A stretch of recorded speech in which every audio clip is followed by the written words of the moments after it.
j'ai décidé d'abréger un peu le générique parce que ici, il n'y a vraiment rien à voir. Bonjour mes amis. Une petite vidéo explicative pour la raison de mon silence de ces derniers moments. En fait, depuis que j'ai déposé mes 5 boat stoppers à la marina du marin, il m'est arrivé plein de bricoles. En fait, je suis revenu à bord donc le samedi, je suis resté à bord le dimanche, j'ai réalisé le film que vous avez vu, donc le numéro 24. Et le lundi, je suis revenu à la marina, chez les ship handlers, donc les marchands d'accessoires nautiques. Et je me suis acheté une perche de prolongation de la barre frange de mon annexe. En fait, l'avantage de cette perche, c'est que on peut se positionner à l'avant de l'annexe et actionner le bras grâce à cette rallonge. Bon, c'est très bien, jusque-là c'est formidable, à part qu'elle est un peu trop longue pour entrer dans mon sac étanche, donc elle dépasse de mon sac étanche d'environ 20 cm. Résultat, mon sac n'est plus étanche. J'ai mes papiers dedans, j'ai plein de trucs. Bon, jusque-là tout va bien. Ensuite, donc après avoir acheté cette perche, je me dis, ben tiens, je vais aller manger un petit bout. Et je vais dans un resto, je vais me manger un fish and chips, j'adore ça. Et la serveuse me dit, et avec l'homme boisson, monsieur, qu'est-ce que vous prendrez Je réfléchis une seconde, je me dis, oh, une pression. 25 ou 50, me dit-elle. Oh, j'ai dit, il fait chaud, c'est...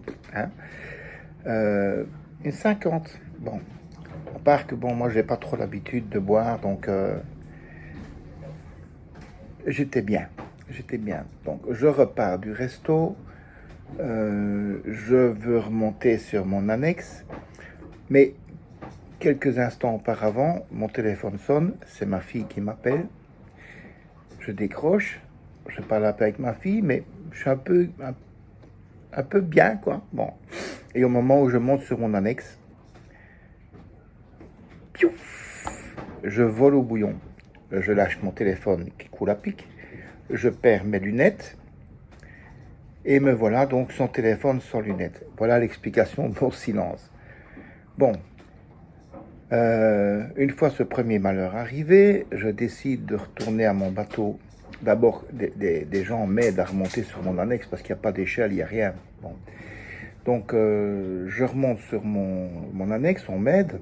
Je retourne au bateau, je retourne sur Red Bean. Je prends mon équipement de plongée sous-marine, ma bouteille, mon masque, mes palmes. Et je retourne à l'endroit où j'ai perdu mes lunettes et mon téléphone. Une demi-heure plus tard, dans 5 mètres de fond, 5-6 mètres peut-être, plein de vases. La vase rentre le bras jusqu'au coude dans la vase. Je me dis aïe aïe aïe, alors si tout que tu touches, on ne voit plus rien. Donc je cherche et au bout d'une demi-heure, un peu plus d'une demi-heure, Eureka, je retrouve mon téléphone. Donc mon téléphone est remonté à bord. Mes lunettes, par contre, rien à faire, je ne les ai pas retrouvées.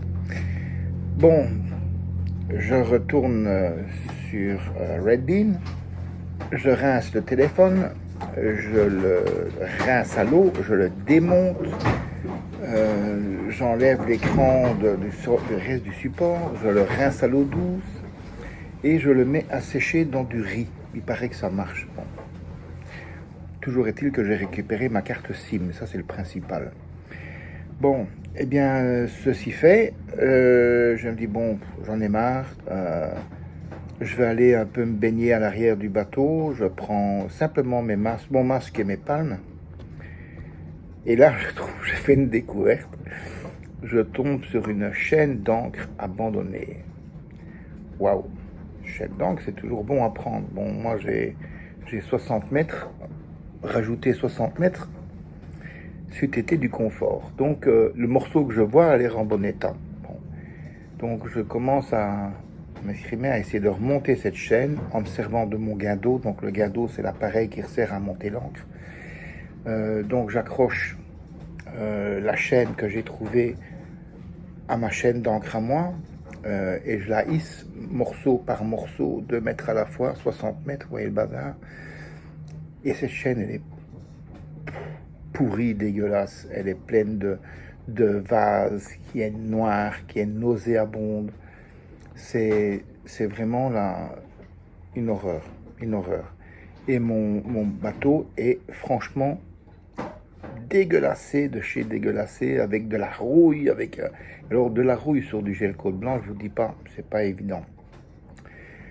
Donc là, je suis dégoûté. J'en ai pas fermé l'œil de la nuit parce que cette chaîne, bon, fait 60 mètres et elle est très lourde. Donc, ben oui, c'est le poids de la chaîne de 60 mètres, c'est le poids de celle que j'ai, mais c'est excessivement lourd.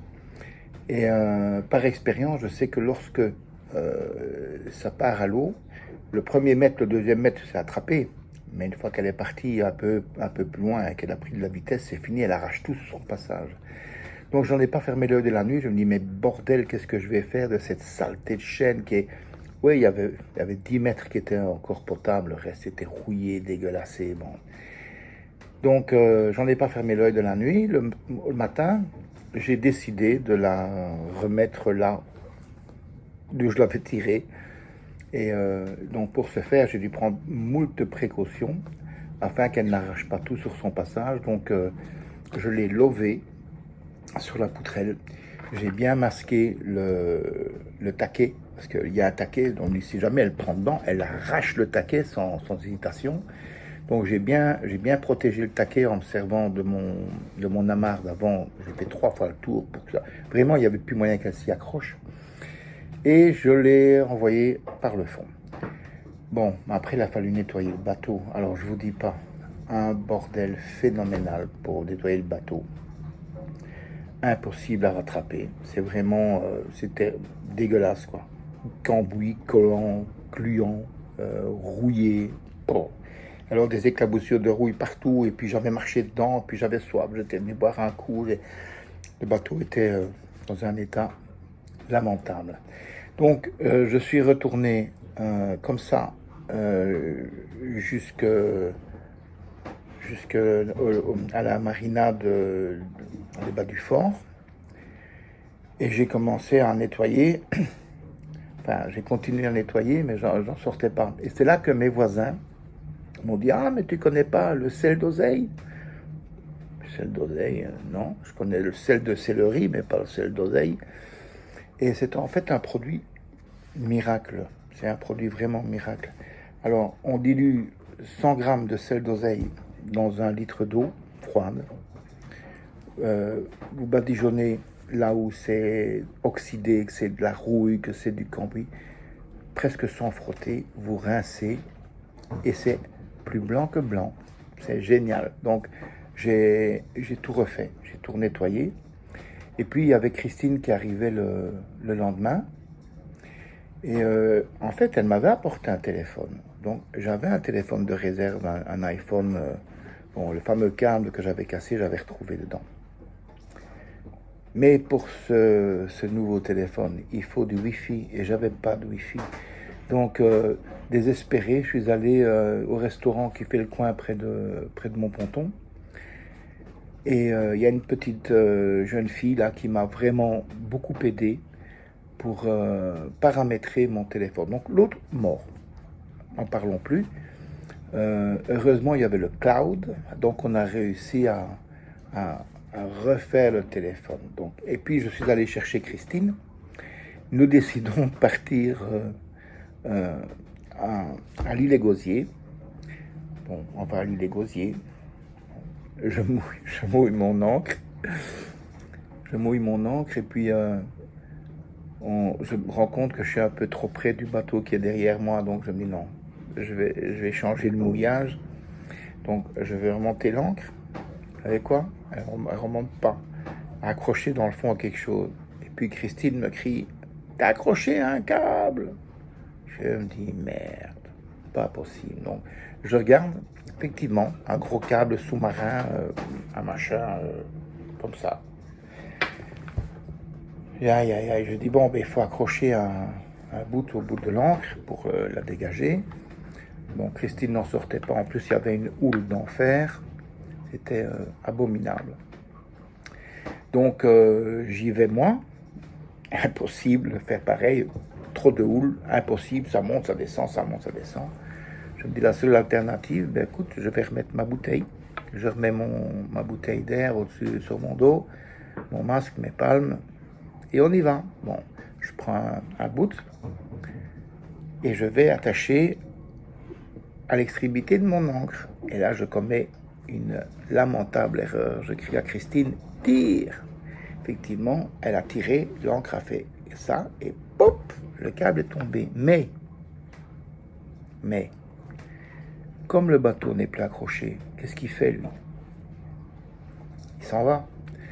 Donc, moi, me voilà à l'eau avec ma bouteille, mon bateau qui fout le camp devant moi, Christine qui est là, je dis, évite les autres bateaux, donc mets des gaz pour... oui, mais les gaz, bon, dans quel sens? Elle ne sait pas quoi. Bon, là, j'ai eu très peur quand même. J'ai eu très peur parce que quand j'ai voulu remonter sur le bateau, d'abord, tu ne remontes pas avec ta bouteille sur le dos comme ça, tout seul, sans aide. Tu dois d'abord enlever tes palmes et tu as l'hélice qui tourne juste devant toi. C'est pas un bon plan. Donc, bon, elle m'a aidé pour remonter à bord du bateau. J'étais épuisé. J'ai remonté l'ancre. On est parti, on a évité les autres bateaux. On est rentré dans la marina et puis, basta. Donc, j'ai récupéré... Oui, j'ai oublié de vous dire, elle est arrivée avec de nouvelles lunettes. Parce que j'avais eu l'occasion de lui dire avec ma carte SIM, j'avais dit, écoute, j'ai plus de lunettes, il faut des lunettes. Voilà, donc, sauvé. Donc, vous avez des explications pourquoi. Pendant tout ce temps, j'ai pas su donner de nouvelles parce que j'avais pas de quoi faire une petite vidéo. Donc, celle-ci, c'est simplement une vidéo explicative, la raison pour laquelle il n'y en a pas eu depuis la 24. Donc, celle-ci, c'est la 25. La 26 va suivre maintenant. Allez, je vous remercie d'avoir pris la peine de m'écouter et à bientôt. Ciao, ciao. Je vais essayer de ne plus les perdre maintenant. D'ailleurs, petite ficelle maintenant. Voilà. C'est beaucoup mieux. Ciao, ciao.